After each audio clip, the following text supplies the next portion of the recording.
Ça va? Mais oui, carrément, t'as vu? Bonsoir, ça va bien? Petites oreilles. Mais ouais, ça va Ça bien. se passe bien? Je suis tellement contente de vous voir, c'est Ouais. tout ça. Ça se passe bien le déconfinement? Ah ben moi, j'ai toujours été complètement déconfinée dans ma tête, hein, de toute façon, donc voilà. Donc je viens fêter le déconfinement avec vous, Ouais. les guerriers. Ouais. Voilà, bon, de toute façon, dans le sud, alors là, autant dire, les gilets jaunes, ils sont complètement confinés chez eux. Ouais. Ils ont peur, ils veulent pas bouger, t'as beau leur dire. Mais arrêtez les gars, il n'y a rien à faire.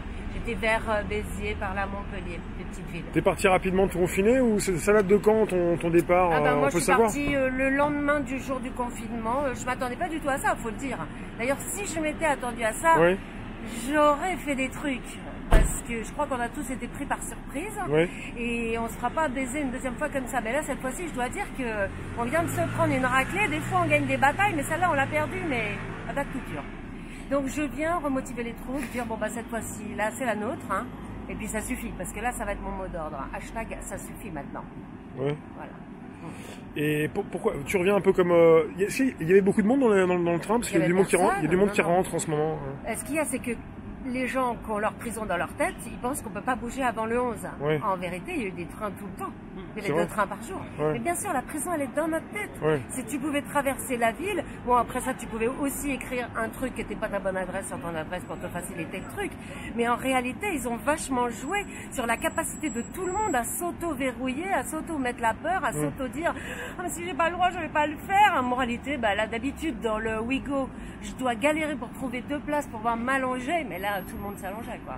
Le train retour était bien tranquille, peu de monde. Grave.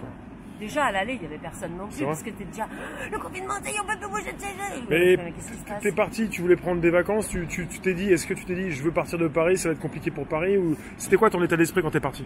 Ah bah mon état d'esprit quand je suis partie, c'est que dans mon tout petit appart dans lequel je suis à Paris, puisque moi donc j'habite plus vraiment à Paris, Ouais. là j'allais péter un câble. C'est-à-dire, je me suis dit, si ça dure 15 jours, ça va être intéressant. Je vais regarder qu'est-ce qui se passe par la fenêtre. Je vais essayer de faire des trucs en douce. Je me connais moi-même. Ouais. Et puis, il y a quelqu'un qui m'a dit, non, mais aux administrations, ils ont dit 45 jours. Donc déjà, je me suis dit, ah là, 45 jours, je rigole moins. Et surtout, le premier jour, il y avait déjà ce mec à courir à poil sur le périph'. Et là, je me suis dit, en fait, ça peut partir très vite en live. Suffit qu'on ne sait pas quoi de un qui commence à attaquer son voisin, à péter un câble. On part en guerre civile, on n'a même pas été prévenu, on n'a pas eu le temps d'aller sortir de terre nos coffres pleins d'armes. Et donc, je me suis dit, non, là, je vais être prise au dépourvu, il faut que j'aille prendre un peu le soleil, quoi. Donc, D'accord, donc t'as pris le soleil alors. Mais toi, Ouais. c'est ça, parce que il y a des voilà, ça va vous mettre au clair parce que sinon, tu sais, il y en a qui disent que tous les Parisiens ils sont partis se planquer, mais toi t'es de là-bas, t'es pas Ah bah d'ici. oui, non, moi je suis plus Et, parisienne. et là l'appartement c'était pas à toi, c'était chez des amis ou quelque chose. C'est Voilà, ça, voilà. C'est ça qu'il faut dire. Voilà. Non, parce que sinon on va te prendre pour une bobo parisienne. Oui, mais- Ah ouais, bah non. Finalement, Voilà, parce c'était- qu'elle a toujours un beau look, regardez. Ouais, Hein, c'est ça, mais parce que je me suis dit, je les retrouve quand même, il faut que j'ai pu. Mais les flics m'ont volé mes petites ailettes Voilà, de, non, ouais. gauloises. Alors c'est pas grave, je reviens en miquette. voilà, parce que des fois ils te prennent pour une tout seul. Ah oui, parce que je suis trop jolie pour être gilet jaune. Voilà, mais c'est ça. les gars. Non, mais ça. qu'est-ce que. Mais alors, vraiment, mais dégagez de ce mouvement, les gens qui pensent ça. Trop beau, trop classe, mais à Paris, dans n'importe où, rentre. De toute façon, tout ce que j'ai sur moi, c'est des trucs secondaires et tout ça. La beauté et la classe. D'ailleurs, vous voyez bien les sapeurs, je sais plus dans quel pays d'Afrique c'est, les sapeurs. Ils sont super beaux, ils achètent toutes leurs fringues bricolées, ils se fabriquent et tout ça. La classe, ça n'a rien à voir avec l'argent. D'ailleurs, on voit plein de riches, vraiment, qui sont toutes les boules, quoi. Voilà, et bien justement, la fille que j'ai dit sur Mika Team Pro, comme elle dit, ça devait être un mannequin, une belle fille. Tu sais, j'ai conseillé une vidéo, tu la regarderas, Mika Team Pro, une fille qui parle de tout ça comme toi là. Ouais. Mais elle est trop forte, elle parle pendant 15 minutes, on dirait un mannequin, mais c'est pas parce que la fille elle est jolie ou que si, ou que ça. Qu'elle n'a pas de cerveau. Voilà, Non, mais c'est pas au choix, hein. c'est ça. C'est pas au choix. Voilà, vas-y, continue. Voilà. T'es revenu en mission secrète ou pas secrète pour quelque chose de précis? Ah bah oui, non mais là, déjà, moi, je suis revenue pour qu'il n'y ait plus jamais de confinement. Donc Ouais. ça, c'est mon premier truc, petit 1. Pas de reconfinement. Et puis aussi pour comment, je veux dire, j'imagine que quand on est resté à Paris, enfermé, juste avec sa télé, on doit mais avoir un cerveau, mais il n'y a plus rien là-dedans. Alors, je suis revenue mettre un petit peu d'air frais. Bon, ça, c'est un son qu'il faut s'habituer à ce qu'on l'entende, n'est-ce pas? C'est un peu comme le chant des oiseaux, quoi. Donc, non, pour réveiller les gens. Donc, tous ceux qui se sont laissés déjà farcir la tête par les médias, Ben, bon, à part que j'ai pitié d'eux, à part que j'ai envie de leur dire... Il y a un an, il y a Ernesto 2.0 qui disait un jour complètement véhément, complètement comme il est, quoi. Elle a dit, moi, de toute façon, les gilets jaunes, je vous dis tout de suite, hein, ceux qui regardent la télé, je veux plus travailler avec vous. Je m'étais dit quand même, il y va fort, Ernesto, c'est pas sympa. Mais la vérité, c'est on est dans une équipe et que tous ceux qui regardent la télé, eh ben, on les a perdus.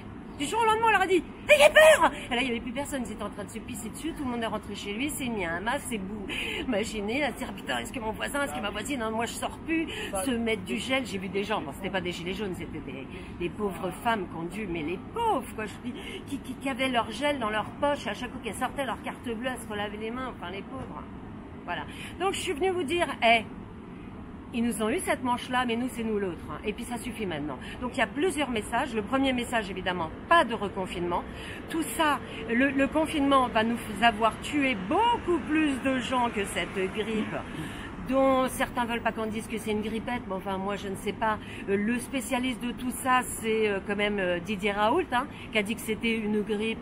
Bon voilà, une petite grippe un peu du rail. Mais la grippe, c'est dur, on en meurt. Les vraies grippes, je veux dire, quand on en a, d'ailleurs ça n'arrive heureusement pas tous les ans, pas très souvent, on croit qu'on va crever. Donc, petit 1, ensuite de ça, il y avait Jean-Dominique Michel, un spécialiste de la santé, des études de santé, de regarder ce qui se passe dans le monde, le sanitaire. Il a dit, il n'y a strictement rien, il n'y a pas plus de morts que l'année dernière, qu'il y a 2 ans. Et il n'y en a toujours pas plus qu'il y a 3 ans, qui était donc 2017, une énorme, une année, je crois que le vaccin, ils y étaient allés fort, hein. Ils ont eu des morts, mais voilà. Donc, je viens dire aux gens qui n'ont pas eu la chance de prendre l'air, on ouvre les yeux, on se pose, on réfléchit, on voit l'énorme arnaque qu'on vient de nous faire. Mais enfin, là, il faut se réveiller les gens. Comment dire ? Ils sont en train de ruiner l'économie. Ils sont en train de ruiner les petits commerces, les artisans, les petites entreprises. Et c'est vous il faut que vous vous réveillez cette fois-ci. Parce que qu'est-ce qu'ils veulent faire? Ils veulent attendre que tout s'éteigne. Et puis quand ça rouvre, ben, il n'y a plus que Starbucks qui a tenu, il n'y a plus que McDo, il n'y a plus que les chaînes, trucs de grill, là, sur l'autoroute, etc.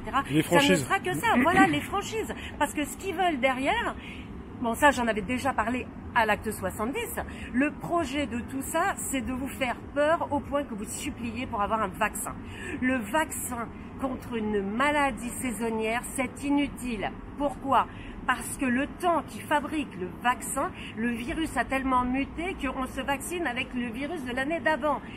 Mais ça n'empêche que Bill Gates, lui, dans sa petite tête, il se dit que gagner du fric avec les systèmes d'exploitation, ça lui suffit plus. Maintenant, il veut un truc qui rapporte vachement plus, c'est la vaccination de 7 milliards de personnes à 100, 120 € par tête tous les ans. Ouais, mais ça, c'est le jackpot, quoi. Et ça, c'est niette. C'est niette, parce que alors en plus de ça, pour ceux qui sont pas très bien au courant, alors là vous avez 48 heures pour vous informer de qu'est-ce qu'il y a dans ce vaccin. Il y a de l'ARN, c'est-à-dire des trucs qui vont changer notre ADN. Est-ce qu'on peut laisser un mec qui est juste un businessman de l'informatique, qui d'un coup vient expliquer au monde que tout le monde doit se vacciner et qu'en plus de ça, on va vérifier qui n'est pas contagieux par une puce qui sera mise à jour en fonction de ton vaccin? Non mais les gars, non mais là, il faut les arrêter.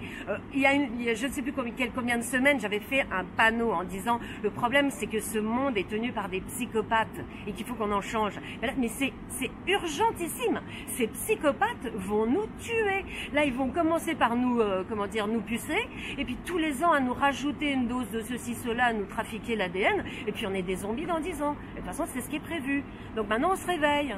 Donc voilà, je suis décidée, je suis revenue et je suis Marie-Jeanne d'Arc. D-A-R-K, évidemment. Voilà, donc j'avais à dire ça. J'ai un autre message à faire passer, là, qui passe dans certains réseaux. Comme je suis pas trop, que j'ai la peur de la maladie, etc., puis en plus de ça, les gosses ne sont pas réellement les plus visés, je ne savais pas trop quoi penser de les remettre à l'école le 11. Maintenant, je sais quoi penser. Si vous pouvez éviter de mettre vos enfants à l'école le 11, ne les mettez pas. Si vous pouvez vous organiser avec des parents pour les garder dans un coin, ne les mettez pas. À mon avis, il va y avoir des tests surprises à l'école. tests surprises, on ne sait pas. Alors en plus, on sait, et ça c'est les spécialistes, notamment le Didier Raoult, qui dit que les tests ne sont pas sûrs, qu'il y a 50% de chances qu'ils soient fiables ou pas. En plus de ça, il y a des lots de tests qui arrivent de Chine, qui étaient contaminés au Covid, donc tu te fous le truc dans le nez, tu te le chopes au lieu de savoir machin. Et les brigades sanitaires, ils nous ont déjà prévenus que si à l'occasion on en a testé un comme ça et que d'un coup on s'aperçoit qu'il est positif, on va aller le chercher chez lui et l'emmener faire je sais pas quoi avec lui. Non mais non.